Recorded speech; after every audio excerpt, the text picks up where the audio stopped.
আজ আমরা গেছিলাম জামশেদপুরের কদমায় অবস্থিত ফিটনেস জোন সেন্টারে। সেটা টাইমিং অবশ্য জানা ছিল না। টাইম ছিল বিকেল 4টা থেকে রাত্রে 8টা অবধি। আর আমরা যখন পৌঁছাই তখন ঘড়িতে বাজে 7:53। কিন্তু গার্ডদের অনেক রিকোয়েস্ট করার পর ওরা কিছুক্ষণের জন্য আমাদেরকে কিন্তু ঢুকতে দিল ভেতরে। ভেতরে ঢুকেই দেখি চারিদিকটা বেশ খোলামেলা আর অনেকটা জায়গা জুড়ে অবস্থিত। আর সেখানে প্রচুর এক্সারসাইজ করার যন্ত্র রয়েছে। জানো তো, একটা নামও কিন্তু আমার জানা নেই। তোমরা কি জানো? জানলে কমেন্টে জানিও।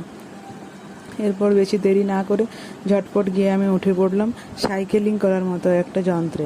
আমি যেই চেপেছি অমনি ছেলে চলে এলো, বললো মা নেমে যাও, তুমি পড়ে যাবে এটা থেকে। ব্যাস, নামতে হলো আমাকে। তারপর চলে গেলাম হাতের এক্সারসাইজ করার একটা যন্ত্রে। সেটাও বেশ কয়েক সেকেন্ডের জন্যই করা হলো। আমাকে দেখে আমার বর বলল, আমিও একবার করে দেখি তো কেমন জিনিসটা। ব্যাস, এদিক ওদিক করতে করতে ঘড়িতে 8টা বেজে গেল। সিকিউরিটি গার্ড বাঁশি বাজিয়ে দিতে ঝটপট আমাদের বেরিয়ে যেতে হলো। আজকের ব্লগ তোমাদের কেমন লাগলো? ভালো লাগলে লাইক সাবস্ক্রাইব।